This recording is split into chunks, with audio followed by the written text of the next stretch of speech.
Untuk kejadian tepatnya di Desa Widoro Kandang, Kecamatan Pati, Kabupaten Pati, Jalan Pati Juwana, tepatnya di Petika Widoro Kandang. Pada saat itu BM truk tronton semula dari jalur lingkar tidak mengarah ke utara.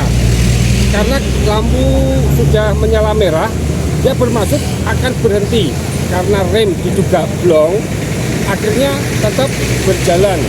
Pada saat itu tidak dibanting ke kanan, tetapi masih menabrak pohon sehingga roboh di pinggir sungai. Jadi masih kita lakukan evakuasi untuk bermuatan kertas. Itu segera kita lakukan evakuasi, demikian. Untuk kondisi sopir, Pak? Untuk kondisi sopir hanya mengalami luka ringan di bagian pelipis kiri. Untuk kernet sementara belum ada, tidak ada kernet. Tujuan dari mana ke mana, Pak? Ini dari muatan kertas dari Cikarang hendak dimuat ke Jawa Timur. Untuk kondisi kendaraannya Pak seperti apa? Untuk kondisi kendaraan sudah terlihat untuk dari bagian depan mengalami kerusakan. Tadi diduga rem blong ya, Pak? Diduga rem blong. Loginya seperti apa sih Mas? Ya kan posisi lampu merah Mas, terus mau aku rem itu remnya nggak bisa, begitu nggak bisa. Kalau aku luruskan jelas masuk semua, jadi aku banting kanan, muatan kan tinggi, jadi keguling.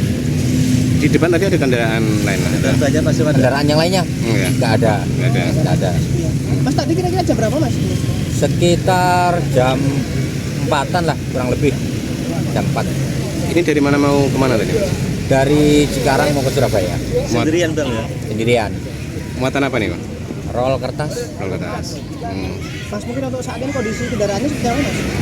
Ya kalau belum dievakuasi ya belum tahu semuanya lah. Tadi Masnya melompat atau gimana? Heeh. Kan udah tahu kalau mau kena pohon, Ya. jadi aku langsung lompat kiri. Ke sungai berarti, ke Lompat ke sungai atau lompat kemana? Nah, kan lompat ke kiri, begitu kena pohon aku langsung terjun ke sungai. Itu sempat ada luka di Mas? Iya, cuma luka ini. Terkena apa itu dia? kaca. Bukan kayak kalau kaca bukan, Pas lompat ke paling sungai. paling kebentur lah.